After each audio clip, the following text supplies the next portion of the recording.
Hey guys, welcome to another video. This time we're taking on DOA Hill stages 6 and 7 of the month of July of 2021. And we're taking on DOA Hill stage 6 on 3 stars and stage 7 on 2 stars. Because you know Chow is a pain.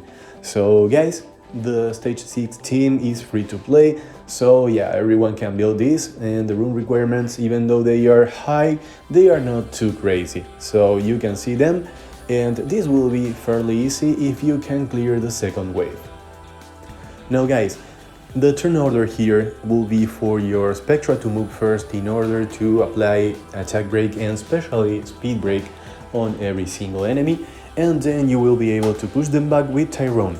Then you should have your Thessarian moving in order to land a defense break, so then Shaman can use his second skill. And this will be particularly effective during the second wave and especially on the boss stage, which will be crucial in order to actually kill it fast, to land a defense break before your Shaman attacks, because you know every attack of Shaman will take about 1/3 of the total HP of the boss, if not more. So guys, that's pretty much it. Now on each wave you should try to land the Oblivion on every unit, and you know the Shamans of the enemy team will actually target your Dark Homunculus, so you should try to land the Oblivion on them as soon as you can so that they deal half the damage. And after that guys, you know you will heal with your own Shaman, so you should always try to use the first kill of Shaman on the defense broken units so that you can replenish the HP of your Dark Homunculus. And of course, remember, as always, on the last unit of each wave, try to use your first skills in order to replenish every single skill you have for the next wave.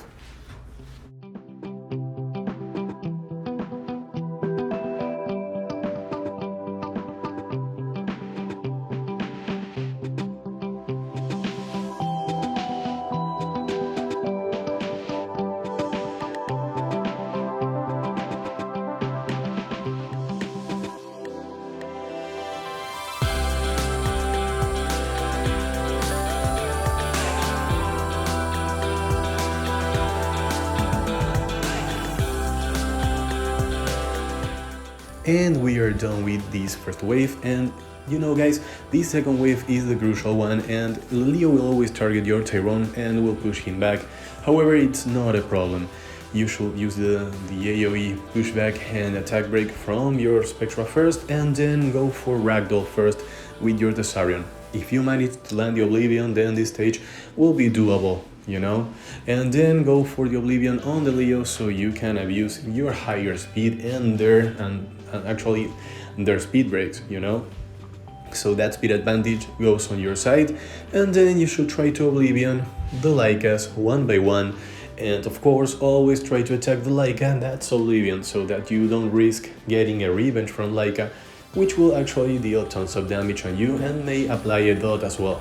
So after you're out against 3 Lycas, things should be fairly easy, because you know you should be able to Oblivion one of them at a time, and then you should use the first kill of your Shaman in order to heal up your team. And well, against the last Lyca, when it's Oblivioned, things will be fairly simple.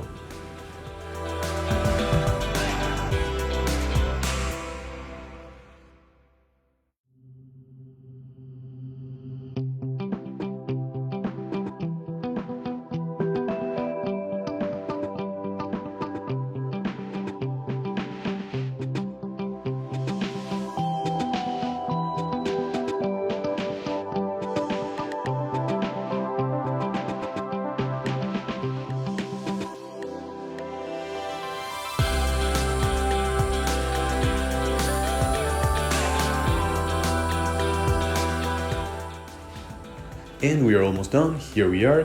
Now we use the third skill of Spectra. As always, we land an AoE pushback, and you will rely on 2 instances of RNG. One is landing every single slow debuff in order to land every pushback, and the other is landing the defense break with your Thessarian.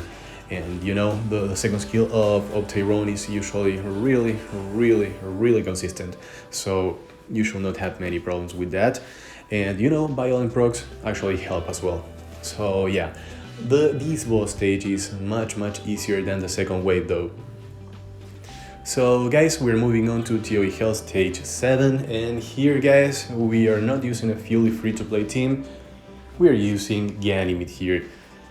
Because guys, we will rely on pushing back the attack bars of everything. We should not get touched during this stage. Actually, you will receive some damage from the first wave, but when you reach the second wave, each attack of the Onimushas will be deadly. You know, they have a ton of HP, and the Wind Onimusha deals damage by taking one chunk of his own HP and transferring it to you as damage. So, you know, with one attack, they may end up killing your Tyrone, since they are wind units and you know Tyrone is a water unit. So basically guys, you should never allow an Onimusha to take a turn. And of course, you should try not to allow the Juno to take a turn either, since they will most likely heal up their full team. And therefore, all the effort that you put in order to lower their HP, well, that will go to waste. So, guys, what should you do? Well, you have Lauren here to patch up for any missed RNG chances with the pushbacks of Ganymede and Tyrone. And of course, you have the Dark Homunculus in order to replenish the skills of both Ganymede and Tyrone. And you have Ganymede to replenish the skills of the Homunculus and Tyrone. So basically guys, you here will be cycling, preventing the opponent from taking turns. And yes, this first wave, well, you can't freeze the dark things there. I can't remember their name. So yeah, you can't freeze them. So basically you need to push them back all the time.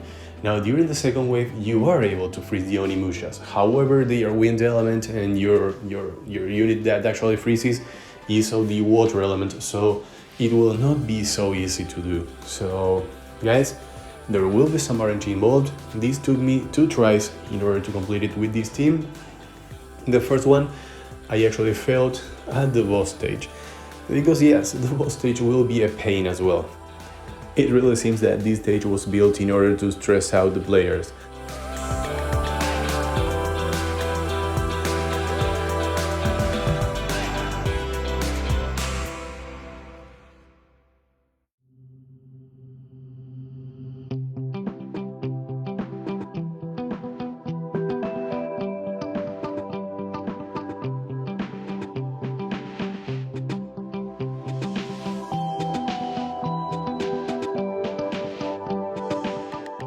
Okay guys, this wave is a pain, so you are relying on never ever allowing them to take a turn. And for that guys, you will need Lauren to patch up any RNG instances that actually makes your AoE pushbacks miss. For instance, the AoE pushback of Ganymede and the second skill of Tyrone. Guys, you should pay close attention to your cooldowns as well, because you want to optimize the usage of your reset. So you don't want to reset your full team when you have an AoE pushback available. And you know, you will be gambling here, and one turn from a Wind Onimusha means game over for your Tyrone. So pay close attention to them. If you have to choose between allowing a Wind Onimusha to take a turn or allowing a Juno to take a turn, allow the Juno one, so that you can start all over again. Doesn't matter if she heals everyone up. And of course, if you landed a heal block on some of the Onimushas, then perfect, good for you. He will not be healed up by a Juno.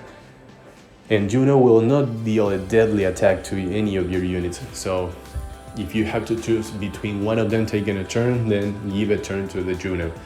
Don't allow the Wind Onimushas to ever take a turn, and get rid of them as soon as you can, so that the main threat of this wave is gone.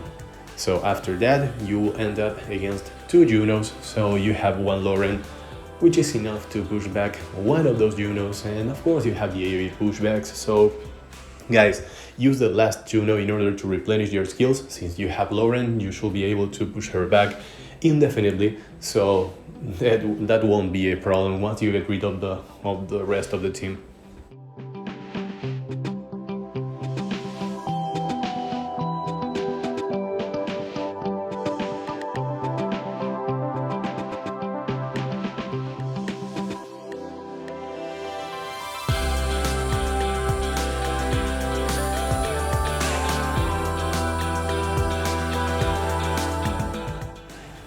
And when you think it cannot get worse, they decide to go with 2 Raccoonies and 2 newly buffed Veromoses alongside the newly buffed Chow. So what do you do here, guys? First skill of Spectra, then use the first skill of Ganymede in order to land the AoE pushbacks, then freeze with your Tyrone, and don't use the first skill of your Homunculus yet, because you still have the AoE pushback of your Tyrone. Now, after that one, you do the AoE, the cooldown reduction with your Dark Homunculus, and that means that your Ganymede can actually reset your Dark Homunculus now, and then you will be able to use the second skill of your Tyrone again. So you will be AoE pushing back everything. And use your Lauren to patch up any RNG misses as you did during the second and the first wave of this stage. Of course, you should be using the second skill Spectra on the Chow. However, Spectra is fire element, so most of the times Spectra will either miss the crit or glance. So you should be patient and you should restart this whole process again, paying really close attention to the skill cooldowns of your team. And you know, sometimes a Veromos may take a turn, that will be really bad. Of course, the first skill of Spectra can actually help you patch up some things with a little pushback of the attack bars of the opponents, as I did right there. And you know, guys, there's RNG involved, but I think you should go straight for Chow here and try to control everything, because if things go right, you should be able to actually clear this wave. And of course, pay attention to the cooldowns, because sometimes you will be better off resetting your Tyrone instead of resetting your Dark Homunculus, since your Dark Homunculus may proc and get the skills reset by herself by taking more turns, and therefore you don't need to use the second skill of Ganymede on her all the time. And that means that she will be able to actually give Tyrone one more turn. So in that particular case, you will have 3 turns of AoE pushbacks, since you will have the 2 turns of Tyrone and 1 turn of Ganymede's third skill. And then the second skill of Ganymede will be available again, so you can repeat the process again, paying close attention to every cooldown.